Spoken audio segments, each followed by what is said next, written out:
બોડેલીમાં આજે mega demolition થઈ રહ્યું છે. સાફ સફાઈનું ના બધું જે દબાણ હતું તે દબાણ હટાવવાની કામગીરી ચાલી છે. આ ઢોકલિયા ચોકડી પર છે. આ હોન્ડા શોરૂમની આજુબાજુમાં. પછી આ ધનલક્ષ્મી ટ્રેડર્સ હતું ત્યાં, એટલે કે ટીસી કાપડિયા કોલેજની એક્ઝેક્ટ સામે જ આવેલું છે. આ ત્યાં આ બધું સાફ સફાઈ થાય છે અને બધું ડિમોલેશન થાય છે. ફૂલ પોલીસના પ્રોટેક્શનમાં બંદોબસ્તમાં આ બધું થાય છે. તમે જુઓ, ખૂબ સરસ કામગીરી થઈ છે.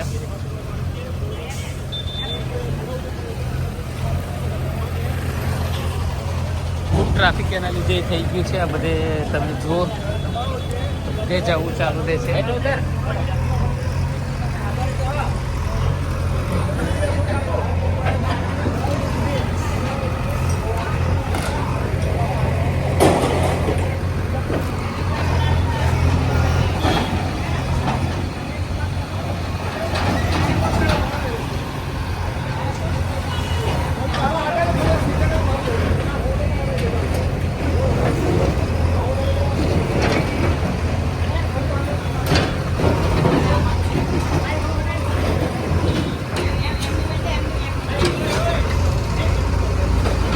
રસ્તો પહોળો કરવા માટેની કામગીરી ચાલુ છે.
ફૂલ ડેમોલેશન થાય છે અહીંયા ઢોકલિયામાં. બરોબર ચાલુ છે આ ડિમોલેશન થવાનું.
એ ઢોકલિયા ચોકડી હોન્ડા શોરૂમ લક્ષ્મણ હોન્ડાથી માંડીને બધું જ ડિમોલેશન થવાનું ચાલુ થઈ ગયું છે. આ જુઓ બહુ ફૂલ ડિમોલેશન થાય છે. દરેક જણા ખાલી કરવા લાગ્યા છે પોતાની જગ્યા.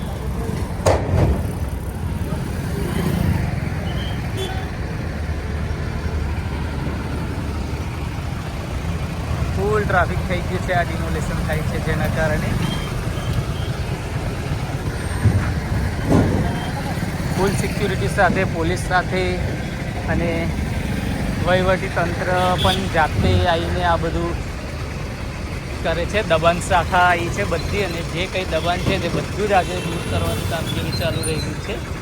તો આ તમે જુઓ, આ બોડેલીમાં છે. બોડેલી છોટાઉદેપુર જિલ્લાનું જે મેન મથક કહેવાય ત્યાં ઢોકલિયા ચોકડી ટીસી કાપડિયા કોલેજ છે, એની સામે આ બધું તંત્ર સપાટો બોલાવી રહી છે આજે. અને ત્યાં તમે જુઓ, અહીંયા ત્યાં બધું થાય છે.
બોડેલીમાં આજે ડિમોલિશનની કામગીરી થઈ રહી છે. આ બોડેલી ગામ છે અને આ બોડેલીની ઢોકલિયા ચોકડી છે. ટીસી કાપડિયા કોલેજની સામે આજે બધું ડિમોલિશનની કામગીરી થાય છે, એટલે કે દબાણ હટાવની કામગીરી થાય છે. જે કંઈ દબાણો હતા તે બધા હટાવીને આ બધું સાફ સફાઈની કામગીરી ચાલે છે. આ બધી સ્થાનિક પ્રશાસન, પોલીસ અને બધા દ્વારા જે આ સંયુક્ત રીતે આ કામગીરી ચાલી રહી છે. તો ખૂબ મોટી સંખ્યામાં લોકો ઉમટી પડ્યા છે આ જોવા માટે. તો તમે પણ જુઓ અને કેવું છે તે ચેક કરજો.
सेठ टीसी कापड़िया कॉलेजની સામે બુડેલી ઢોકલિયા ત્યાં આજે આ ડિમોલેશનની કામગીરી ચાલુ છે.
આપણે બોડેલી આવી ગયા છે. કાલે તમને બતાવ્યું હતું કે કેવું છે અહીંનું આ બધું.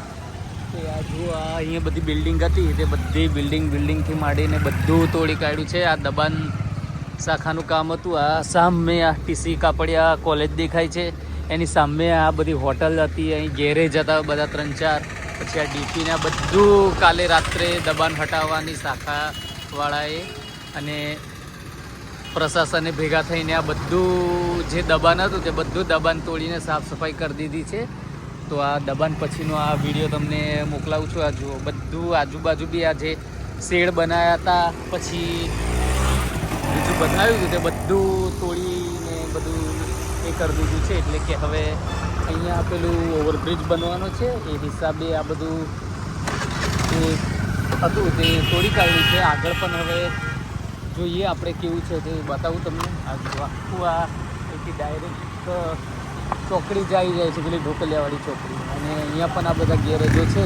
હવે આજે મંગળવાર છે, આજે કેવું થાય છે આ તોડકાનું. આ પછી આ સંગમ હોસ્પિટલના બોર્ડ ને બધું માર્યું હતું એ પણ બધું, ને આ બાજુ ગેરેજ હતા એ પણ બધા તોડી નાખ્યું છે બધું, કારણ કે બધું દબાણ હતું. પછી અહીંયા બધા મોટા બોર્ડ મારેલા હતા, 2-3 ચાની લારી ને હતું, તે બધું સાફ સફાઈ કરી દીધું છે.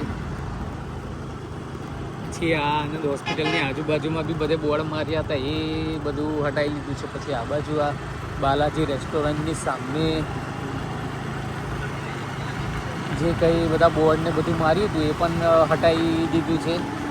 એટલે તમે જુઓ અહીંયા પેટ્રોલ પંપની એમાં પણ આ શેડ કરેલો હતો, એ શેડ બી આ જે દબાણ હતું એ પણ હટાવડાવી દીધું છે, બધું તોડી કાઢ્યું છે. એટલે કાલે આખો દિવસ આ ડિમોલેશનની કામગીરી ચાલી છે. એટલે ફૂલ ડિમોલેશન થઈ ગયું છે, કારણ કે અહીંયા સામે ફાટક છે, તો આ ફાટકનો બહુ જ મોટો ઇસ્યુ અહીંયા રહે છે ઘડીએ ઘડીએ. એટલે અહીંયાથી ઓવરબ્રિજ બનવાનો છે, તે ઓવરબ્રિજ બનવાની શરૂઆત થવાની લાગે છે. એના કારણે આ બધું દબાણ હટાવવું પડે એવી પરિસ્થિતિ આવી ગઈ છે. એટલે આ દબાણ હટાવવાની કામગીરી ચાલે છે અહીંયા. હવે આજે કઈ બાજુનું દબાણ હટાવે છે તે આપણે જોઈશું. તો આ ઢોકલિયા ચોકડીથી આ રેલવે ફાટક છે, તો રેલવે ફાટક સુધીના બધા દબાણોનો કાલે સફાયો કરી દીધો છે. અને હવે આગળ જોઈશું, એનો વિડીયો બી મૂક્યો છે, તો તમે જોઈ લેજો કઈ રીતે કામગીરી થઈ છે શું નહીં. એનો ફૂલ ડિટેલ વિડીયો પણ મૂકવામાં આવશે. આ વિડીયો તોડ્યા પછીનો છે. અહીંયા પણ આ ઘરને હતું, આ યોગેશ્વર મોટર્સ છે, હીરોનો શોરૂમ, ત્યાં પણ આ થોડું પગથિયાનું દબાણ જેવું હતું એ પણ હટાવી દીધું છે. પછી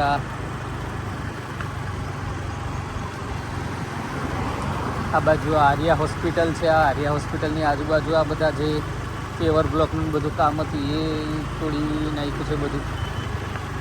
બજરંગી સેવસળ આનંદ સર્જિકલ હોસ્પિટલ છે ત્યાં, એટલે કે રોડ પહોળો કરવાની કામગીરી હવે ચાલુ થઈ ગઈ છે.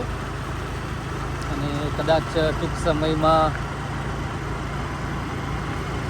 ઓવરબ્રિજ, રેલવે ઓવરબ્રિજ છે જે ફાટક, એ ફાટકનો ઓવરબ્રિજ બનવાની બી કદાચ કામગીરી ચાલુ કરવાની હોય એવું લાગે છે. એના કારણે આ બધું તોડવાનું બધું ચાલે છે. એટલે તમે સેજ વિડીયો એન્ડ સુધી દેખજો તો મજા આવશે. આ હોન્ડાનો લક્ષમ હોન્ડા છે, એક્ટિવાનો શોરૂમ. પછી આ હમણાં બતાવ્યું એ પ્રમાણે આ બધું તોડીને એ કરી દીધું છે. પછી આ બાજુ બી આ બધું સાફ સફાઈ ચાલુ છે. એટલે કે અહીંયા બધા શેડ ને બધું હતું તે બધું તોડી કાઢ્યું છે. એટલે હવે આગળ કઈ કામગીરી થશે તે બતાવશું. આ જુઓ, આ રીતે અહીંથી સ્પષ્ટ ઢોકલિયા ચોકડી દેખાય છે. પહેલાં બધું હતું ત્યાં અહીં શું હતું તો કે કંઈ બધા મકાન, ગેરેજ ને એ બધું હતું. ત્યાં આજે આ બંધ થઈ ગયું છે. એટલે હવે જોઈએ કેવું થાય છે કેવું નહીં. એટલે બધું સાફ સફાઈ કરીને રોડ પહોળો કરવામાં આવે છે. એટલે કે આખું સર્કલ હતું તે આખું સર્કલ મારવું નહીં પડે, કદાચ ડાયરેક્ટ જ સર્કલથી અંદર જતું રહેવાશે એવું આયોજન હોય એવું લાગે છે. આ સામે આ ટીસી કાપડિયા કોલેજ છે, એટલે ટીસી કાપડિયા કોલેજની એક્ઝેક્ટ વચ્ચે આવું તમને દેખાશે એકદમ ચોખ્ખું દબાણ હટાવ્યા પછીની કામગીરી આવી દેખાય છે. તમે આ જોઈ શકો છો. તો તમે આવા વિડીયો જોવા માટે અમારી ચેનલને લાઇક કરો, શેર કરો, સબસ્ક્રાઈબ કરતા રહેજો. અને તમારું ગ્રુપ હોય, વોટ્સએપ ગ્રુપ હોય, ઇન્સ્ટાગ્રામ ગ્રુપ હોય કે ફેસબુક ગ્રુપ હોય, તો એમાં પણ અમારી ચેનલને સબસ્ક્રાઈબ કરાવજો અને શેર કરજો, તો થોડું અમારે પણ મદદ રહે.